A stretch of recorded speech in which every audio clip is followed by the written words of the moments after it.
pretty much like using a regular SD30. Yeah, you can move your tailstock fully back and your steady rest fully back, and you can start working on a regular part that you wouldn't. If you're doing shorter stuff. Correct, yeah. Right, okay, cool. Well, so another thing to mention, I guess, is that with these things all the way open, you've got, obviously you've got a lot of clearance. How large a part can we get in here? Oh, you can go up to 62 inches, 63 inches, and the door opens to about 60 inches, so you've got access to get in there easily with a longer shaft. Right, and this is 57 inches on this one right here. This plank is 57 inches long, and it fit perfectly. So it's getting to about where you're about the usable travel. You get a few more inches here. Yeah, and depending on your work holding, you can squeeze in a longer parts. Yeah. Right. But with the double doors, you don't have to do a whole lot of winding around to get a longer part in here. Absolutely, you don't want to be working around that. Cool.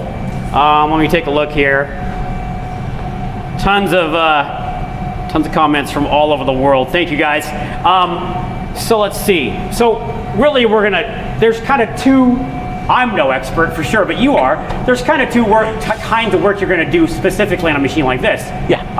And what are those? Well, these long shafts that you can't get into a regular ST30, or maybe it's not that long, but you have long tools in the turret where you need to access the Z-axis all the way back so you can work on the face. And that's when the steady rest here is going to come into play. Absolutely, yeah. To support kind of a mid-length part. Yeah, and then you can work with long boring bars to do the machining from the front face. Right. Let's talk about the steady rest provision. Yeah, okay, so the hard steady rest provision comes with a base, and then you have to find a supplier for the bracket, the mounting block, and the steady rest. Right now we've got Atling, but you can have... Yeah, there's a number of vendors. There's LNS and there's Kittygawa, there's a few others, but we've got Atling right now, and it's holding on to a 5-inch diameter. Sorry, I don't even, so the provision, you get the mounting plate. This bit here, this mounting plate, which holds the steady rest in place. Right, and then you also, of course, the provision part of it that we supply is the base plate and the hydraulics, the extra pedal. And the pedal, yeah, so you can actuate it with the foot pedal, or you can use an M-code and use it in the program as well. Right, so then what you're buying separately is the steady rest. That one there, yeah. Right, okay, cool. And, I mean, you can get different sets of jaws, right, for this thing? Different size steady rest, yeah. This one is 20 millimeters to 200 millimeters, so it can go from just under an inch to just under 8 inches. Any diameter in between there, this will hold it. Cool. Let's talk a little bit. Maybe it's basic for some people, but maybe if you haven't used the steady rest before, walk us through quickly how you go about aligning that thing. Yeah, there's a short video online already just to show you how to do it. Maybe it's not online yet, but it will, will be soon. And there's or you can contact the supplier. Yeah, you can contact the supplier as well. But basically, it's hand tighten the 4 bolts for the mounting block, hand tighten the 4 bolts onto the steady rest. It's not on center, so you just have this hanging off the bolts. Put a shaft in here that is machined with a tailstock supporting it, something sturdy, because what you're going to do is, while that's in there with some indicators on the shaft, you're going to clamp this loose steady rest onto the shaft. So it's supported by the tailstock. Yeah. Right. So what's going to happen is as soon as it clamps, it's going to shift to center line. The mounting block will shift and the steady rest will lift to center line. And then you can clamp your bolts while it's in that position and retract your steady rest. And you can check with the indicators when you clamp and unclamp to see if it stays in place. If they're coming back to center. Exactly. Right. Okay, yeah. Cool. So, I guess next up, now you don't really want to run this raw shaft in here on the steady rest, right? Exactly. We've got the raw stock in here. It's been held by jaws with the steady rest clamping the part right now, but it's not advisable to clamp on raw stock. The material usually raw stock is bent, and it's a rough face, so you can actually move.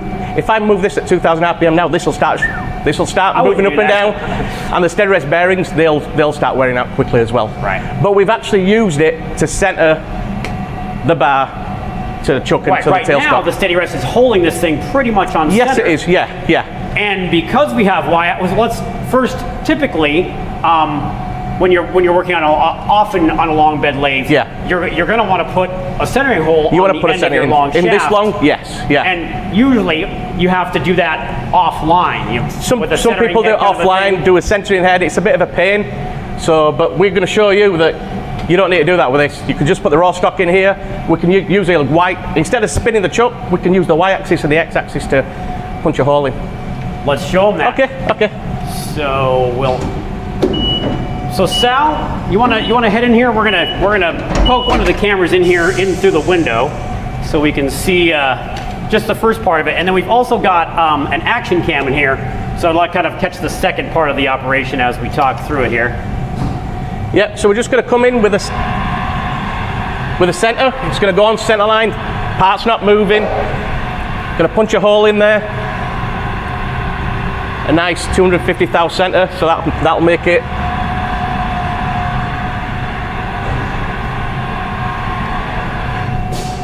Now we've got ourselves a center hole there. We've got a tailstock that can come in right now. Can you see this? The tailstock's coming in.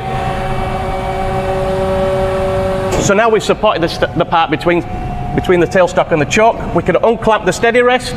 Okay, so now you're going to come in and...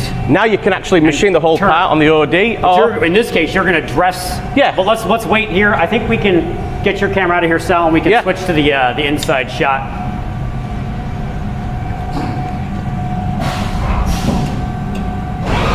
So we're just going to skim the OD by the steady rest. So this is going to give us a registration surface for the steady rest itself. Yeah, now I can safely clamp on that area and send the tailstock home.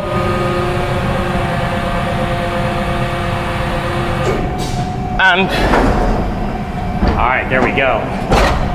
Now this is ready to machine stuff on the face, or we can actually unclamp the steady rest and bring the tailstock in and do the OD. Right. And you've got a nice, smooth, true surface running on axis. Alrighty. So, and another thing you can see here is that we've got really good clearance here in terms of the tooling along x-axis. If anybody's worried about the steady rest and if it's in the way of other tools, we've got two tools next to this turning tool, and as you can see, it's quite clear. If it's open and closed, this will clear whichever station you're on. So you can fill up the turret. You're not going to lose any stations. Right. Speaking of clearance, we've got some rather long tools in here that we need clearance for. Just a bit, yeah. So let's talk about one of the other different things on this long bed. Yeah. Well, by the way, while I'm closing the door, I'm going towards the truck. Maybe leave it open just so they can see. Yeah, I'll do that as soon as I get there. Don't let me rush you. No, don't worry, Andy. You're not. But the cool thing about this is I've just moved the door. The pendant is on the door, so you're actually working right next to where you want to work with sliding the door to the right position. Yeah. So good point. So on a regular ST30, this is about as far as you could go with the boring bar stuck out that way. Because you'd run up against the wall. The bulkhead. But the cool thing about this is we've got a 24-inch boring bar in there, and I'm right next to the chuck. And because of the extended Z pocket that we've given on this ST30 long bed, which is on the Y and the regular one, you can get tools in that are up to 30 inches long. So yeah. Right. So you might be doing this intermediate length shaft here. Yeah. Using that long boring bar up to its full capacity, and yet you can still get all the way in here. Yeah. Because you've got all the clearance you need there. And there's enough clearance for 4 stations back there, so you can put at least 2 long boring bars in there. Right. And yeah, good to go. Very good. So we loaded up this shorter shaft in here now, kind of intermediate length, and this is an example of kind of the other style of work we'd be doing on a machine like this. Yeah. So walk us through kind of what the idea here is. Yeah, it's like what we talked about before. You can turn the whole OD with a 57-inch long shaft, but when you want to work on a face of a part and it's not that long, we can use a steady rest. The steady rest is really where the steady rest comes into play. Yeah, and this is quite easy it's loosen it with that twist there, slide it to the position you want that's required, and it's clamped down, and I can close the steady rest. Now we're ready to machine this long boring back and do the bore on this. And you wouldn't be able to do this on an ST30 regular. The travel's just not there to get back in far enough for this boring bar. Right. Yeah. So either deep ID or drilling, or otherwise you're going to be doing face work here, still supported by the steady rest. Yeah.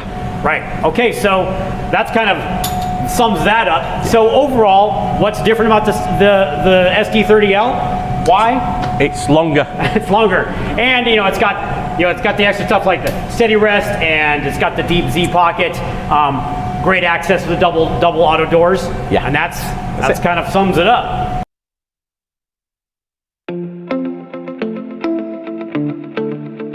Introducing My Haas, a free feature available to anyone on HaasCNC.com. If you are a current Haas owner or machine operator, if you're involved in buying or maintaining Haas machines, and even if you are not currently a Haas user, but want to build and price a machine online, My Haas has something for you. Monitor machines in your shop with My Machines. Here, you can see all the machines you're responsible for and group them in whatever way you'd like. Operators and supervisors can even create their own groups in a way that makes sense to them. Click on any machine and quickly see your machine's serial number and warranty start and end dates. Scroll down for a complete list of that machine's options, including recent service updates, or with a single click, jump to the product detail page to check specs, layout drawings, even to download 3D models. In the event you need to order a part to service your machine, or if you're looking for a performance-enhancing option, Haas Parts is just a click away. As if that's not enough, our helpful and thorough service website is also right at your fingertips. Here, you'll find comprehensive troubleshooting guides, how-to procedures, videos, and operators manuals for just about every vintage of Haas machine that we've ever built. And the best part is, all of this helpful information and all of these support services are pre-filtered based on the machine you've already selected. The My Haas Connect tab lets you see the status of every Haas NGC machine in your shop at a glance. Scroll through for the current status and last recorded event for each of your machines. In My Quotes, build and price as many machines as you'd like and save them for viewing or editing later. This makes it easy to compare machines and find the one that's right for you.